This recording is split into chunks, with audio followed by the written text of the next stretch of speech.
कहानी पढ़ते हैं। हरिहर काका ने देर तक अपना बयान दर्ज कराया। उनके शब्द से साधुओं के प्रति नफरत और घृणा व्यक्त हो रही थी, क्योंकि जो साधुओं ने उनके साथ किया था उनके मन के अंदर घृणा भर गई थी, अर्थात वह उनके प्रति बोलते चले जा रहे थे। जिंदगी ने कभी किसी के खिलाफ उन्होंने इतना नहीं कहा होगा। जब इंसान बहुत दुखी होता है ना, तो वो बहुत उसके खिलाफ बोलने लगता है। तो हरिहर काका ने कभी किसी के खिलाफ इतना नहीं बोला था जितना वह आज बोल रहे थे, जितना ठाकुर बाड़ी के महंत, पुजारी और साधुओं के बारे में कहा था, क्योंकि उनके ऊपर उन साधुओं ने, महंत ने, पुजारी ने अत्याचार किया था, जिस अत्याचार को वह सहन नहीं कर पाए थे, इसलिए वह उनके खिलाफ इतना बोल रहे थे। हरिहर काका पुनः अपने भाइयों के परिवार के साथ रहने लगे।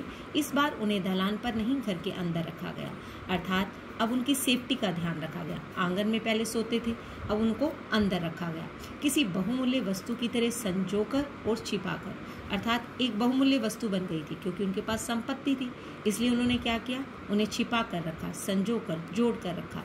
उनकी सुरक्षा के लिए रिश्ते नाते के जितने सूरमा अर्थात वीर थे उनको बुला लिया, अर्थात जो वो सोलिड थे उनको वहाँ पर बुला लिया।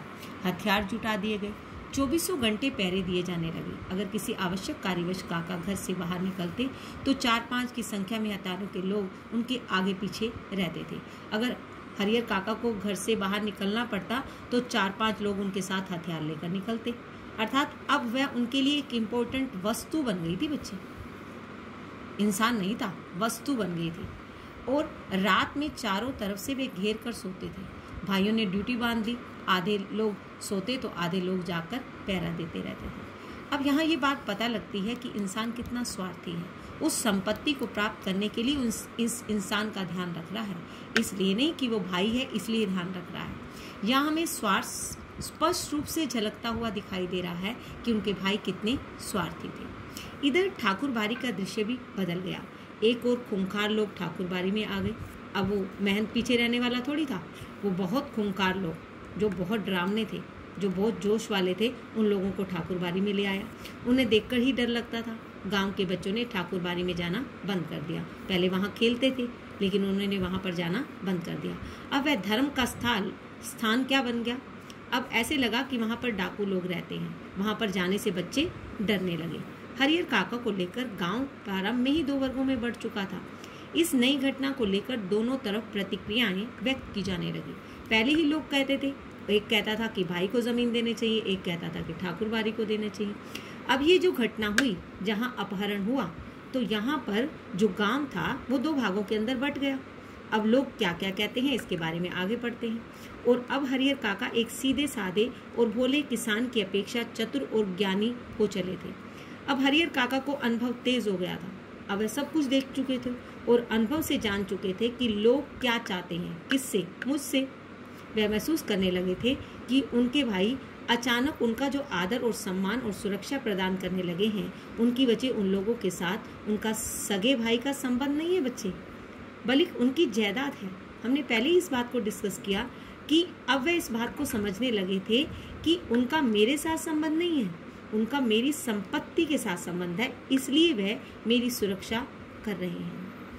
अन्यथा वे उनको पूछते तक नहीं। अब वे समझ चुके थे कि वे मुझसे नहीं पूछ रहे हैं, वो मेरी संपत्ति को पूछ रहे हैं। इस गांव में जायदादहीन भाई को कौन पूछता है। हरिहर काका को अब सब नजर आने लगा, अर्थात स्पष्ट रूप से सब दिखाई देने लगा कि वास्तविकता क्या है।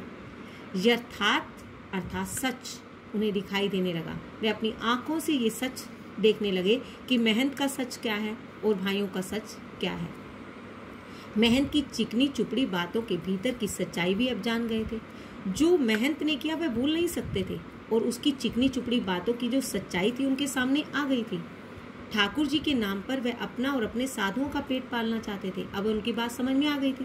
पहले तो वो ये सोच रहे थे कि वे मेरा भला चाहते हैं और मोक्ष के रास्ते की तरफ मुझे लगा रहे हैं, अर्थात आध्यात्मिक भाषण दे रहे हैं। लेकिन अब ये बात अपहरण के बाद उन्हें स्पष्ट हो गई कि भाई क्या चाहते हैं और महंत क्या चाहता है। उसे धर्म और परमार्थ से कोई मतलब नहीं था। किसको? महंत को। निजी स्वार्थ के लिए साधु होने और पूजा पाठ करने का ढोंग रचा रहे थे। अब साधुओं की हकीकत, असलियत उनके सामने आ गई कि वे पाठ, पूजा, धर्म और परमार्थ अर्थात दूसरों के भले की बातें सिर्फ शब्दों में कह रहे हैं, लेकिन वो हकीकत में नहीं करते थे।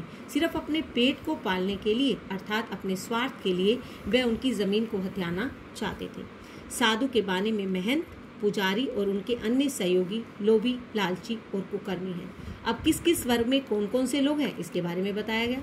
साधु के साइड कौन से थे? महंत थे, पुजारी थे, उनके अन्य सहयोगी थे, लोभी थे अर्थात लालची थे, जो बुरे कर्म कर रहे थे, छल बल कल किसी भी तरह धन अर्जित कर बिना परिश्रम किए आराम से रहना चाहते थे। एक बार बिना परिश्रम किए अगर धन मिल जाता है, आराम से खाना मिल जाता है, तो व्यक्ति आलस से प्रवृत्ति का हो जाता है।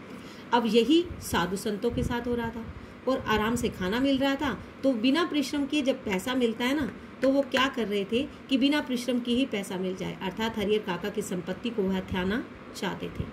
अपने घृणित इरादों को छिपाने के लिए ठाकुर बारी को उन्होंने माध्यम बनाया था अर्थात जो घृणा करने योग्य था, जो उनके इरादे थे ना, उन्हें वे छिपा रहे थे अर्थात गोलमोल बातें कर रहे थे और ठाकुर बारी को उन्होंने माध्यम बना लिया था अर्थात उन्होंने धर्म के रास्ते को एक माध्यम बनाकर उनकी संपत्ति को हथियाना चाहते थे। एक ऐसा माध्यम जिस पर अविश्वास ना किया जा सके, ऐसा लगेगा कि ये हमारे लिए बहुत भला चाह रहा है और हमारे लिए सब कुछ चाहता है।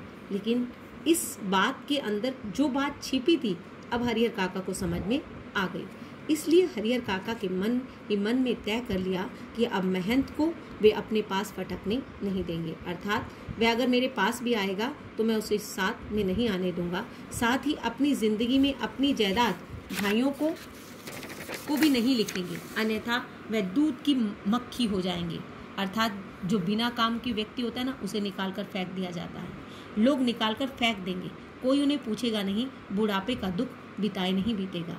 अब वह समझदार बच्चे अर्थात वह पढ़े लिखे नहीं थे, अनपढ़ नहीं थे, लेकिन दुनिया की समझ उन्हें बहुत ज़्यादा थी और एक्सपीरियंस उन्हें सिखा रहा है, अनुभव उन्हें सिखा रहा है कि किस तरह के लोग इस संसार के अंदर हैं। वह ऐसे नहीं थे, वह परिवार के साथ रह रहे थे, वह पूरा धन परिवार को दे रहे थे, उस परिवार को अपना मान रहे थे, लेकिन लोगों ने स्वार्थ के द्वारा ये दिखाया कि लोग उन्हें अपना नहीं मानते हैं।